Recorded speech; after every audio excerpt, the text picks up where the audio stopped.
Hello everyone, how are you all? Good morning to you all and welcome to Jha classes. तो class 10th के बच्चे कैसा चल रहा है आप लोगों की पढ़ाई? एंड जैसा कि आप लोगों को पता है कि हमने लास्ट क्लास में सैम्पल पेपर स्टार्ट कर दिया था डिस्कशन, राइट? जिसमें हम लोगों ने क्वेश्चन नंबर 10 तक कर ली थी मल्टीपल चॉइस की. तो कितना सही लगा था आप लोगों को? क्या उसमें कुछ इम्प्रूवमेंट की ज़रूरत है? लगा कि सर यहाँ पे कुछ गलतियाँ हो रही है? तो प्लीज़ मुझे कमेंट करके बताइए. आज की क्लास में we are moving forward, right? तो आगे क्वेश्चंस को देखते हैं कि किस तरह से क्वेश्चन सीबीएसई ने सेट किया है. एक तरह का सैम्पल है ये आपका फाइनल क्वेश्चन नहीं है, बट एक आइडिया तो लग ही जाएगा आपको कि इस तरह के क्वेश्चंस आ सकते हैं, राइट? तो यदि आप इन सारे क्वेश्चंस को बनाते हो और भी प्रैक्टिस करते हो इस तरह के क्वेश्चंस का, तो you will definitely have upper hand on the exam for sure, right? तो शुरू करें.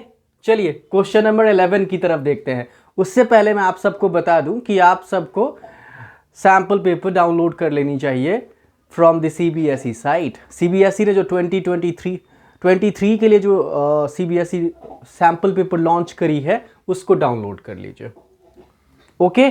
और क्वेश्चन निकाल के बैठ जाइए और शुरू करते हैं. क्वेश्चन 11 देखिएगा क्या कह रहा है. क्वेश्चन 11 कह रहा है हमसे कि इफ टू टेंजेंट्स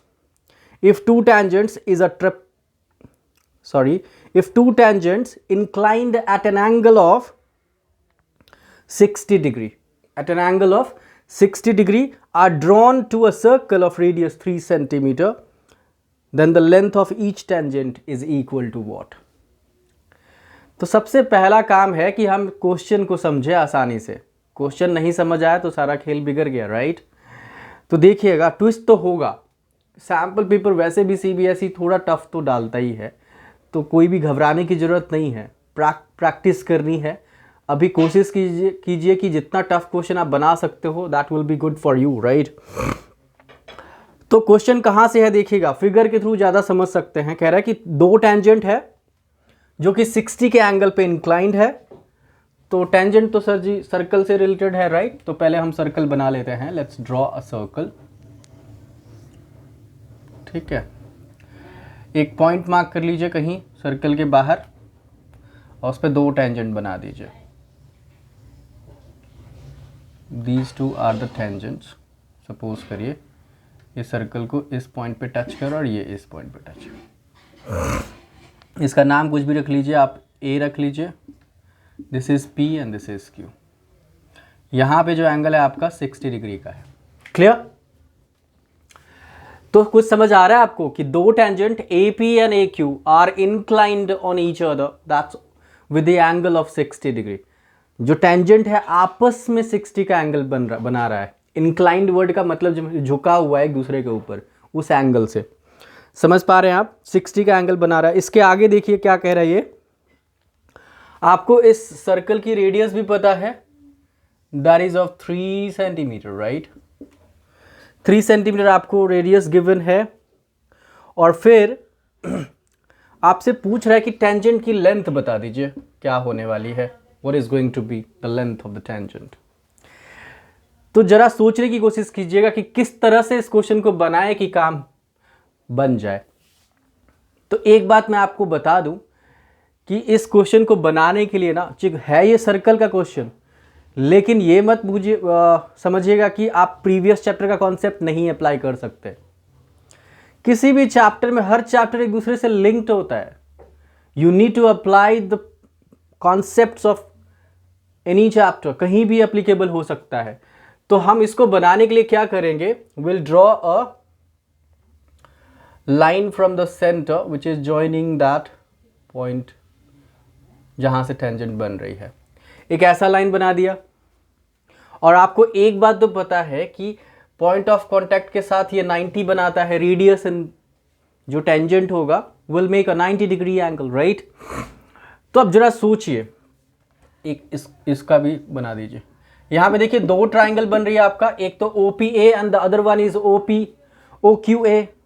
ये दोनों कॉन्ग्रुएंट है. अब ये मत पूछिएगा कैसे कॉन्ग्रुएंट है, because these two are radius और टेंजेंट की लेंथ इक्वल होती है from the external point and ये कॉमन हो गया, तो एस एस एस से कॉन्ग्रुएंट हो रहा है।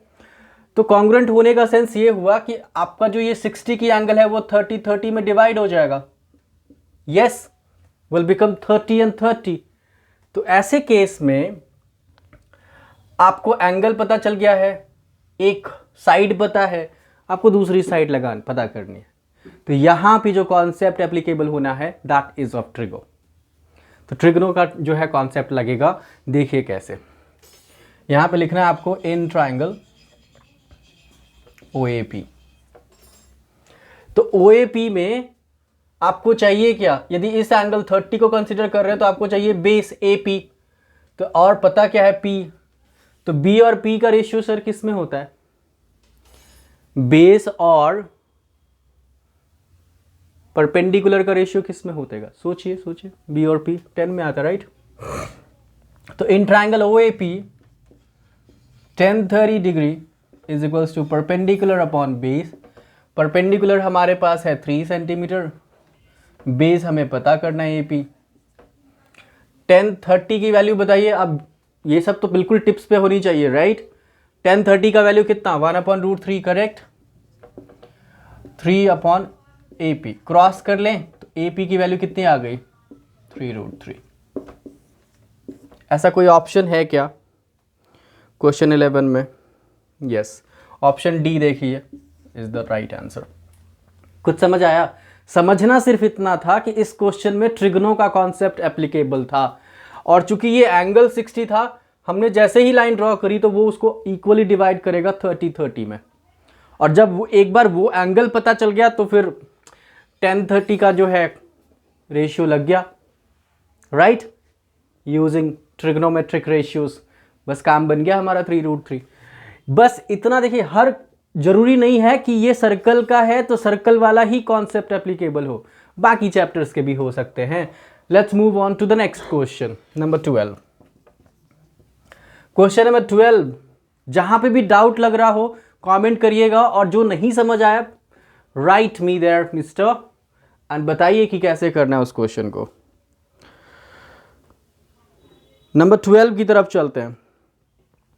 The area of the circle that can be inscribed in a square of 6 centimetre. इसने कहा कि आप ना क्या करो, उस सर्कल का एरिया पता करो जो कि क्या है, इंस्क्राइब्ड है in the square of side 6 centimetre. तो फिर से वही काम कि आपको बनानी है एक स्क्वायर।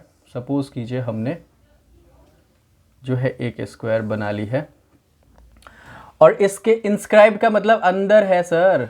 वर्ड्स का मतलब समझ लीजिएगा, बहुत बच्चे यही नहीं समझते हैं और गड़बड़ करके आ जाते हैं। जहां अंदर बनाना होता है वो बाहर का बना के आते हैं, बस काम खत्म। तो पहला काम तो क्वेश्चन को समझ लेना है कि बोल क्या रहा है, ठीक है। तो एरिया ऑफ सर्कल निकालनी है आपको। इंस्क्राइब कह रहा है स्क्वायर के अंदर है वो, और 6 सेंटीमीटर आपको साइड दे रखी है, ठीक है। तो देखो एरिया ऑफ सर्कल क्या होता है, πr², राइट।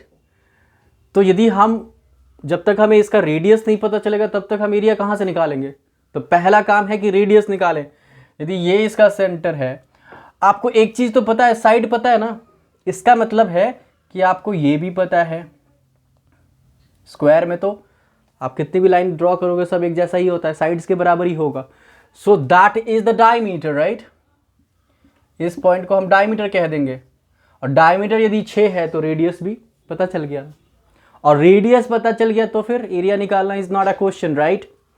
तो क्या करेंगे, area of circle that is πr²। यहां पे डायमीटर जो है that is equal to 6 centimetre. So therefore radius is equal to 6/2 मतलब 3 सेंटीमीटर। तो एरिया निकालना हो गया इजी। पाई की वैल्यू, अच्छा पाई के फॉर्म में ही शायद आंसर दे रखा है, तो हमें पाई नहीं पुट करना है। आप देख लीजिएगा ऑप्शन में किस तरह से है। पाई यदि नहीं होता तो लगाते, पाई के फॉर्म में आंसर है तो we do not need to. R हमारा 3 × 3 यानी कि 9 पाई स्क्वायर यूनिट। देखिए जरा, is there any option like that? 9 pi, yes. फिर से ऑप्शन डी सेंटीमीटर स्क्वायर यहां पे है। समझ आया? चूंकि ये सर्कल इंस्क्राइब था, मतलब कि वो साइड्स को टच करके जा रहा था स्क्वायर के अंदर, तो बहुत क्लियरली है कि जो डायमीटर बनेगी सर्कल की वो साइड्स के बराबर होगा, और साइड्स के बराबर होगा तो मतलब कि डायमीटर 6 हो गया। साइड तो पता ही था, और डायमीटर पता चला तो रेडियस पता चल गया हाफ करके, फिर उसका एरिया निकाल लिया। इजी। चले आगे चले, let's move on to the next one, number 13। 13th question को देखते हैं क्या कह रहा है सर। दिमाग लगाइएगा, क्योंकि ये सिर्फ ये एनसीईआरटी नहीं है, ये लोग अपर लेवल का देते हैं। तो यदि आप इन सारे क्वेश्चंस को बना पा रहे हो, मतलब कि you are going very nice, you are going very well mister. Number 13 में देखते हैं क्या कह रहा है। The sum of the length, breadth and height of a cuboid is 6√3 and the length of its diagonal is this. The total surface area of the cuboid is what? अब देखिएगा ये क्वेश्चन ना ट्विस्टेड है, बहुत ही twisted है। हालांकि इस तरह के क्वेश्चंस क्लास 9th में बच्चों ने किया होगा, लेकिन क्लास 10th में है तो थोड़ा सा दिमाग लगाने की जरूरत है। आपको क्या क्या दे रखा है? Length plus breadth plus height की वैल्यू दे रखी है। कितनी? 6√3। और आपको डायगोनल भी दे रखी है क्यूबॉइड की। अच्छा, आप लोगों को किसी को पता है क्या डायगोनल के लिए क्या फॉर्मूला होता है फॉर द क्यूबॉइड? तो डायगोनल ऑफ अ क्यूबॉइड होता है, क्या होता है sir? Diagonal of a cuboid is √L² plus B² plus H²। ये फॉर्मूला होती है। द लेंथ ब्रेथ और हाइट का इंडिविजुअल स्क्वायर करके सम कर दीजिए √ में, so that is what the formula for the diagonal. ये क्यूबॉइड की बात कर रहा हूं, राइट। अब क्या करिए, इसका भी वैल्यू दे रखा है आपको। कितना दे रखा है सर? 2√3 दे रखा है। यदि इसको फर्दर सॉल्व करें, √ को इधर ट्रांसपोज कर लेते हैं, तो हमारे पास L² plus B² plus H² की वैल्यू आ जाएगी। कितना? 2√3 का स्क्वायर कितना होता है सर? 2 2 जा 4, 3 जा 12। ओके, तो ये वैल्यू हमारे पास, एक तो ये पता चल गया L plus B plus H, और एक ये पता चल गया। अब थोड़ा दिमाग लगाइएगा, सोचिएगा कि ये दोनों टर्म जो है कौन सी आइडेंटिटी में आता है, कौन सी में आता है, किस आइडेंटिटी में? तो मुझे जहां तक याद आ रहा है, ये यूज करना है आपको identity A plus B plus C whole square. Class 8th में भी पढ़ा होगा ये आइडेंटिटी, राइट? तो यूज कर लेते हैं L plus B plus C whole square. C नहीं, यहां पे H लेना है, equals to L² plus B² plus H² plus 2 bracket LB plus BH plus HL। यही होता है ना sir, 2AB plus 2BC plus 2CA। Formula तो याद ही होगा आप लोगों को। अब जिस की वैल्यू पता है आपको, which ever the values you know, put that value sir. Value लगा लेते हैं यहाँ पे। L plus B plus H is 6√3, उसका स्क्वायर कर दीजिए। इसका भी पता है आपको 12, और बाकी वाला पार्ट आपको ऐसे ही छोड़ देना है, ठीक है? तो 6√3 का स्क्वायर बताइए। 6 6 36, 36 3 108, राइट? 108, और ये 12 माइनस कर लेंगे इधर से, is equals to 2 bracket LB plus BH plus HL, ठीक है? तो 108 माइनस 12 इज नथिंग बट 96। अब ध्यान से देखिएगा, ये जो फॉर्मूला है 2 bracket LB plus BH plus HL, question में क्या पूछ रहा था आपसे? क्वेश्चन में पूछ रहा था कि total surface area of cuboid पता करनी है। तो टोटल सरफेस एरिया के लिए यही तो होता है formula, 2 bracket LB plus BH plus. So this is what the answer we have, ठीक है? सो 96, देखिएगा कोई ऑप्शन है क्या 96 का 13 क्वेश्चन में? Yes, option C is the correct answer. कुछ समझ आया? इस क्वेश्चन के लिए मैं बता दूं कैसे किया हमने ये क्वेश्चन। हमारे पास सम ऑफ लेंथ ब्रेथ और हाइट पता था, डायगोनल दे रखा था, तो पहली बात तो आपको ये डायगोनल का फॉर्मूला पता होना चाहिए था। नहीं पता होगा यहीं पे अटक जाएंगे आप। ठीक है, तो डायगोनल का फॉर्मूला डाल दिया, अंडर रूट को इधर ट्रांसपोज कर दिया, 12 आ गया। फिर हमने आइडेंटिटी लगाई है a plus B plus C whole square की, उसमें जो जो वैल्यू हमें पता था सबका डाल दिया, बाकी ट्रांसपोज करके आ गया सर। यस, आई होप कि you all are getting right. जहां भी सर लग रहा है थोड़ा सा भी कि नहीं आया समझ, कमेंट करना पड़ेगा सर आपको। आगे चले, नंबर 14 की तरफ चलते हैं। Let's move on to number 14। Okay, तो चलिए क्वेश्चन नंबर 14 की तरफ चलते हैं। देखिएगा, इंटरेस्टिंग क्वेश्चन, सीबीएसई ने इस बार बहुत ही इंटरेस्टिंग क्वेश्चन डाला है, तो बनाइए और समझिए कैसे कर सकते हैं। तो 14th में कह रहा है हमसे कि if the difference of mode and median, if the difference of mode and median of a data is 24, तो आपको पता करना है difference of median and mode. आपको लगेगा कि सर ये क्वेश्चन तो इजी है, लेकिन इसमें थोड़ा सा ट्विस्ट है सर। अच्छा देखिए, आपको पता है ये एक फॉर्मूला होती है empirical formula. Do you remember that empirical formula? Stats में आप लोग जरूर पढ़े होंगे एम्पेरिकल फॉर्मूला। वो कहता है कि 3 median is equals to mode plus 2 mean. ये रिलेशन याद रखिए, क्योंकि इस क्वेश्चन में इसका काम आने वाला है। आपके पास जो कंडीशन दे रखा है, आपके पास जो कंडीशन दे रखा है दैट इज कि मोड और मीडियन का डिफरेंस दे रखा है 24, right? Mode minus median 24, mode minus median ऐसा दे रखा है। तो यदि हम किसी एक की वैल्यू पता कर ले यहां से, सोचिएगा, तो हम यदि इसकी वैल्यू निकाल लेते हैं मोड की, सपोज करिए, तो mode can be written as 24 plus median. हमने इस मीडियन को ट्रांसपोज कर दिया राइट साइड। अब इस रिलेशन को क्या करिए आप, यहां इस वाले जो फॉर्मूला है इंपेरिकल फॉर्मूला, उसमें डाल देते हैं, राइट? चलिए, तो हमको क्या करना है, मोड के प्लेस पे 24 प्लस मीडियन डाल देनी है। तो 3 median is equals to 24 plus median plus 2 mean, right? इस मीडियन को उठा के पहले इधर लेके आ जाइए और इस मीन को भी उठा के ले आइएगा। तो 3 मीडियन में से एक मीडियन गया तो 2 मीडियन बच गया यहां पे, क्लियर? और यहां माइनस में 2 मीन हो जाएगा, और रिजल्ट कितना बचा राइट साइड में? 24, यस और नॉट? अब यहां से 2 तो कॉमन कर ही सकते हैं आप लोग,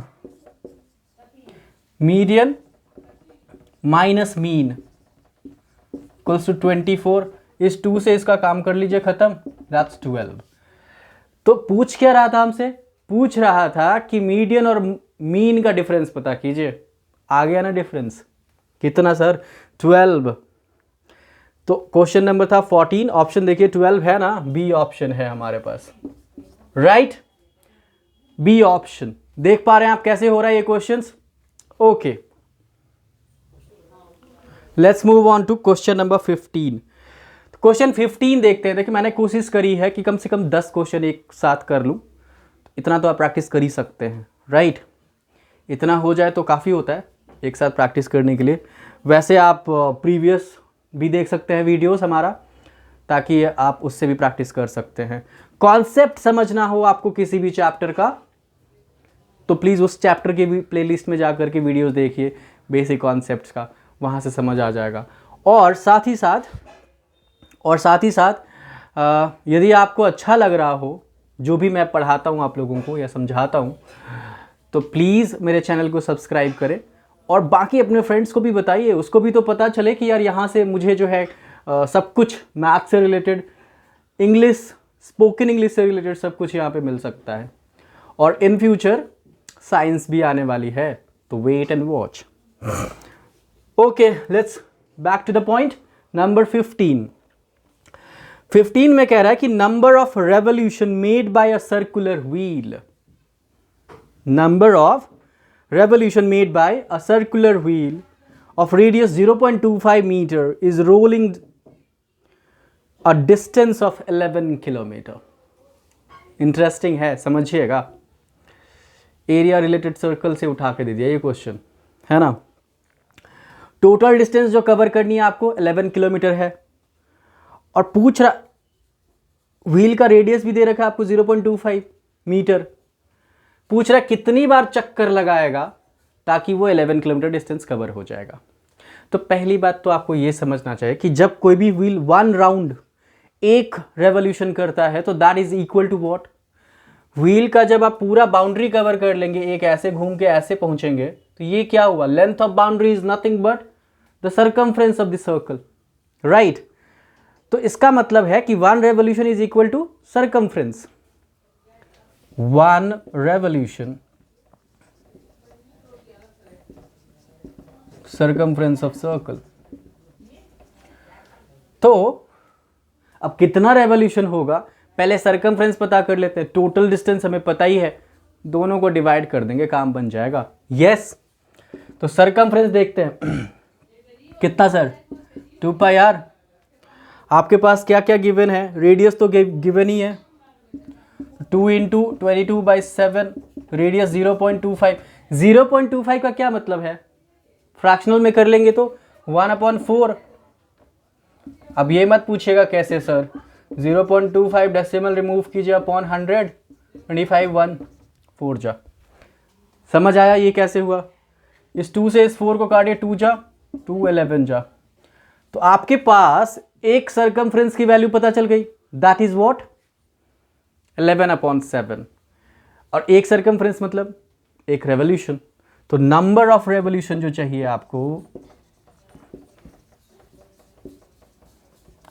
number of revolution is nothing but total distance कितना है, 11 किलोमीटर है सर। लेकिन ध्यान रखिएगा ये जो रेवोल्यूशन आया है वो मीटर में आया, क्योंकि रेडियस तो मीटर में था। तो जब तक यूनिट एक जैसा नहीं रखेंगे गड़बड़ कहानी हो जाएगी। तो आपको करना क्या है, you have to keep the units same. तो इसको मीटर में बदलने के लिए 1000 से मल्टीप्लाई कर दिया अपॉन 11/7, ऐसा होना चाहिए। Total distance upon distance covered in 1 revolution, इससे पता चल जाएगा। तो 11,000, अब देखिए तीसरा अपॉन आ गया 7 को ऊपर ट्रांसपोज कर लेते हैं, अपॉन इंटू 7 अपॉन 11। अब काटा पीटी कर दीजिए, 11 1 जा, सो दैट्स गेटिंग 7,000। तो 7,000 चक्कर लगाने हैं उसको, 7,000 टाइम्स रेवोल्यूशन करनी है, देन 11 किलोमीटर कवर हो जाएगा। तो ऑप्शन है क्या 7,000, यस ऑप्शन डी है। इसमें आ रहा है समझ, आ रहा है क्या कि सर के ऊपर से निकल रहा है, यदि निकल रहा है तो मेरे भैया बताना पड़ेगा आपको कहाँ प्रॉब्लम आ रही है। नंबर 16 में चलते हैं, 16 मूविंग टुवर्ड्स। क्वेश्चन आप लोगों के पास है, देख पा रहे हैं कि कैसे क्वेश्चंस बना रहे हैं। क्वेश्चन 16 देखिएगा क्या कह रहा है। आपके पास एक टेबल गिवन है क्लास एंड फ्रीक्वेंसी की, आपसे पूछ रहा है the sum of the lower limits of the median and modal class is. तो जल्दी से बताइएगा आप लोग कि मीडियन क्लास और मॉडल क्लास निकालते कैसे हैं सर। देखो मॉडल क्लास निकालना तो काफ़ी इजी होता है कि हाईएस्ट फ्रीक्वेंसी आप देख लो, लार्जेस्ट फ्रीक्वेंसी, और फिर उसके सामने की क्लास इंटरवल। लेकिन मीडियन क्लास में थोड़ा सा ध्यान रखने की ज़रूरत है, वहाँ पे हमें टोटल फ्रीक्वेंसी करनी है। टोटल फ्रीक्वेंसी का हाफ ऐसे n/2, मतलब total frequency upon 2, half of the frequencies. इसके सामने इससे जो ग्रेटर CF होगा, just greater CF cumulative frequency, उसके सामने की। तो अब ध्यान से सोचिएगा जरा। तो आपके पास जो फ्रीक्वेंसी है वो है 10, 15, 12, 29। तो CF वाली जो कॉलम बनती है पहला सेम रखिए, 25, 37, 57, 60, 6। तो इस तरह से आपका CF निकल गया। तो n/2 कितना हो रहा है? 66 का हाफ जो है आपका हो जाएगा 33। तो 33 से ठीक ग्रेटर कितना? 37। तो 37 यानी कि थर्ड वाला। तो थर्ड में कौन सा है सर? CI 10 to 15। कुछ समझ आ रहा है? मैंने क्या कहा कि आपके पास फ्रीक्वेंसी कॉलम है, क्यूमुलेटिव निकालनी होती है। क्यूमुलेटिव कैसे निकालते हैं? फर्स्ट, अब ये सब मुझे समझाना नहीं पड़ेगा, प्रैक्टिस कर रहे, पता होना चाहिए आपको। फर्स्ट को सेम रखिए, नीचे से ऐड करते जाइए, ठीक है। तो 37, क्योंकि n/2 33 था, उससे जस्ट ग्रेटर क्या? 37। उसके सामने की CI 10 to 15। तो इस मीडियन क्लास पता चल गया। मॉडल क्लास क्या होगा? हाईएस्ट फ्रीक्वेंसी क्या है सर? 20 है ना। तो 20 का जो सामने वाला है वो 15 to 20 है। अब इसने कहा कि इन दोनों के लोअर लिमिट्स का सम चाहिए। तो लोअर लिमिट 10 और 15 यानी कि 25। 25 ऑप्शन देखिएगा, कोई है? Yes sir, option B. कुछ समझ आया कहानी?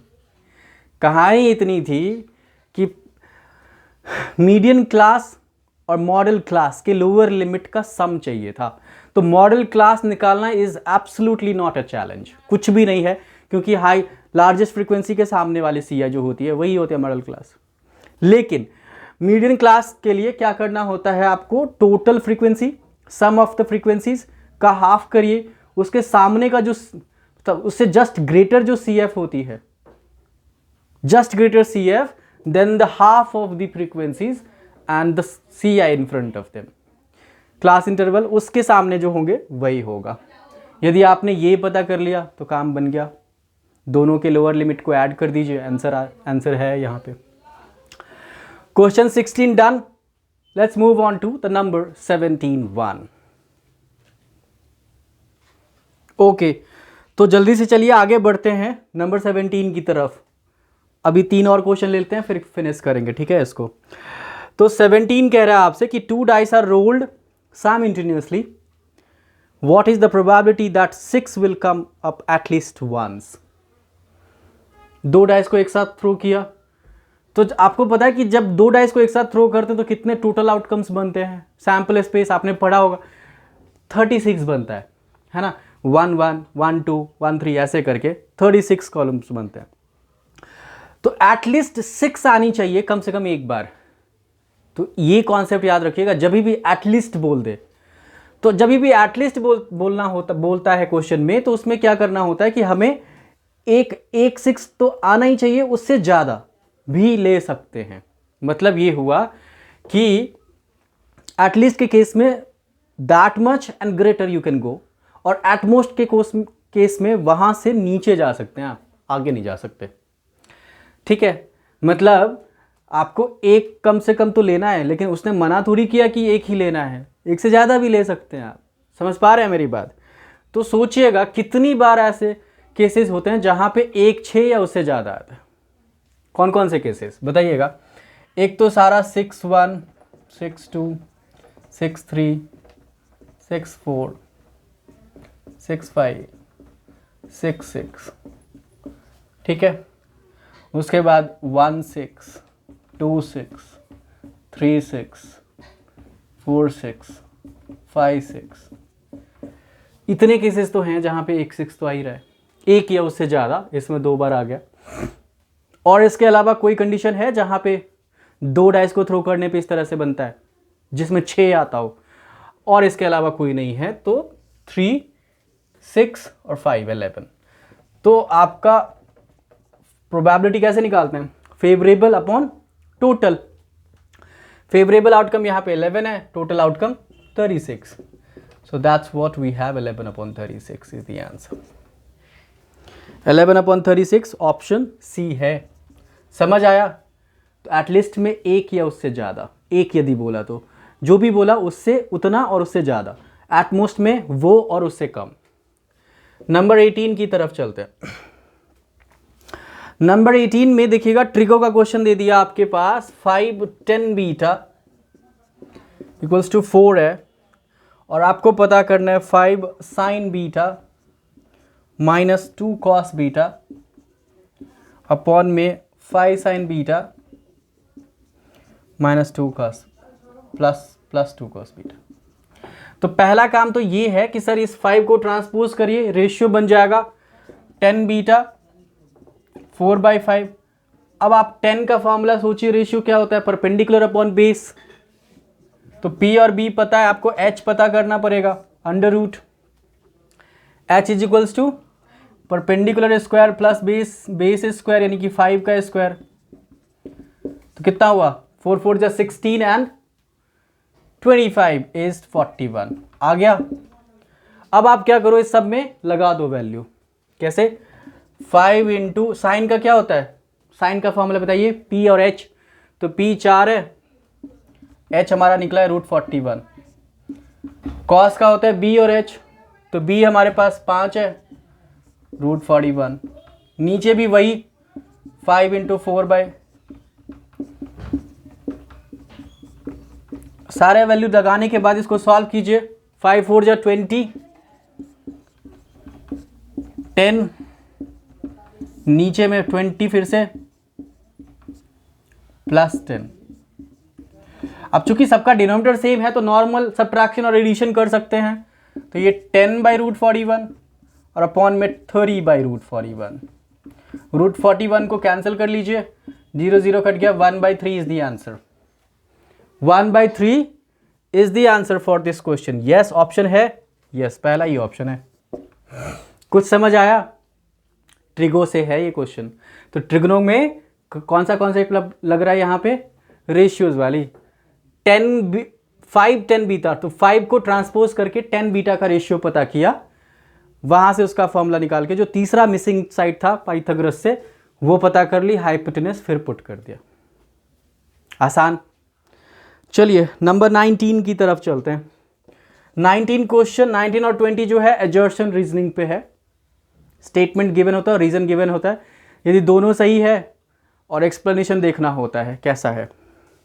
देखिए स्टेटमेंट में कह रहा है आपसे एजर्शन में कि if product of 2 number is 5780, दो नंबर का मान के चलिए P और Q प्रोडक्ट है, 5780 आपका प्रोडक्ट दे रखा है और कह रहा है कि HCF 17 है, तो फिर LCM जो है इसका कह रहा है कि 340 होगा। तो हमने क्या पढ़ा, फॉर्मूला याद है आप लोगों को, product of 2 numbers equals to HCF into LCM, right. तो यदि हमें LCM निकालना होता है तो प्रोडक्ट जो भी हमारे पास है उसको HCF से डिवाइड कर दीजिए और देखिए 340 के बराबर होता है कि नहीं। तो 17 का टेबल सर, 17 3 जा 51, 6 8 17 4 जा, यस आ गया 340। तो मतलब इसने सही बात कही है, आपका स्टेटमेंट 1 यानी कि एजर्शन तो सही है। और स्टेटमेंट में कह रहा है कि रीजन में कि HCF is always a factor of LCM, बिल्कुल HCF जो होती है वो LCM का फैक्टर होता है, मतलब कि LCM को डिवाइड कर सकता है। क्योंकि आप जब LCM निकालते हो तो क्या देखते हो, HCF जो भी कॉमन करके आता है उसके बाद जो रिमेनिंग होता है सबको मल्टीप्लाई करना होता है। तो दोनों बातें इसने सही कही है, ठीक है। तो A एंड B जो है आपका करेक्ट है। और लेकिन एक्सप्लेनेशन के बारे में क्या कहेंगे, एक्सप्लेनेशन भी, क्योंकि सर जी जो स्टेटमेंट है इसी से लिंक तो है कि हमने प्रोडक्ट ऑफ नंबर को जब HCF से डिवाइड किया तो LCM निकल गया, LCM निकल गया, ठीक है। लेकिन मैं एक चीज़ यहाँ पे बस क्वेश्चन करूँगा कि LCM को हमने HCF से नहीं दिखाया है डिवाइड करके, फैक्टर होने के लिए तो यही दिखाना चाहिए था, लेकिन ऐसा नहीं दिखाया है। तो मेरे ख्याल से इसका एक्सप्लेनेशन सही नहीं होना चाहिए, राइट। तो ऑप्शन बी लिखिएगा इसका, समझ पाए, जिसमें A एंड R ट्रू तो है बट एक्सप्लेनेशन सही नहीं है। नंबर 20 की तरफ चलते हैं, the last one for today, आज के लिए बस ये लास्ट क्वेश्चन रखते हैं। 20 में कह रहा है कि if the coordinates of the mid point of the sides AB AC of a triangle are this and this respectively, then the BC are this. The line joining the midpoint of the two sides of the triangle is parallel to the third side and equal to the half of it. देखिए एक बात बता दूं मैं आपको, ये जो question है कोऑर्डिनेट ज्योमेट्री से है। यदि आपको मिड पॉइंट दे रखी है किसी भी साइड की, तो उसका वो एंड पॉइंट कैसे निकालते हैं, वो साइड कैसे निकालते हैं। मतलब x1 प्लस x2 अपॉन 2 दे रखा है आपको, y1 प्लस y2 अपॉन 2 दे रखा है, राइट। तो उस केस में एंड पॉइंट निकालने के लिए हम क्या करते हैं, अच्छा आपको फिगर के थ्रू समझ लेना चाहिए। ये यदि ट्राइंगल है आपके पास, इसने कहा कि line joining coordinates of the mid point of the sides A B and A C, A B and A C, इसका मिड पॉइंट है ई और एफ, इसका दे रखा है आपको।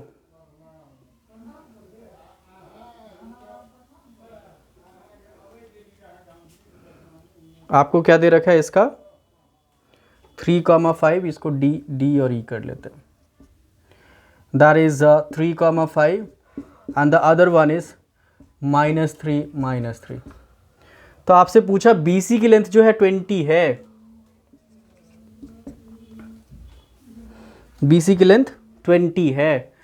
तो जरा सोचिएगा, देखिए DE की लेंथ तो आप निकाल सकते हो डिस्टेंस फार्मूला से, है ना। डिस्टेंस फार्मूला से आप DE की लेंथ निकाल सकते हैं। और उसके बाद,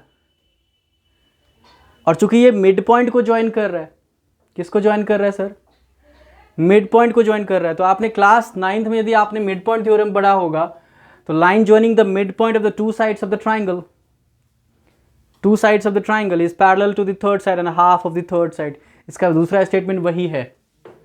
तो उसके केस से जो है is correct answer for this one.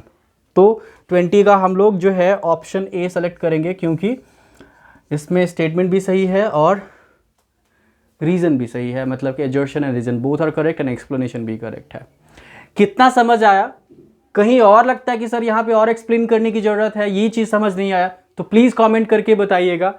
आज के लिए बस इतना ही, क्योंकि वीडियो काफ़ी लंबा होता जा रहा है और आप लोग ज़्यादा टाइम तो लगाते नहीं हो, चाहते कि थोड़े समय में हो जाए सब कुछ काम, तो टाइम तो देना पड़ेगा सर।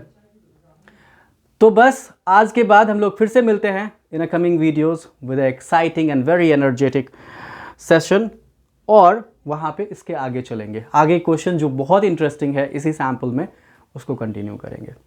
तो बस फिर से वही बात, अच्छा लगा तो like share and subscribe and do tell somebody else who really requires this kind of session. Thank you so much, bye bye, let's meet you in coming videos.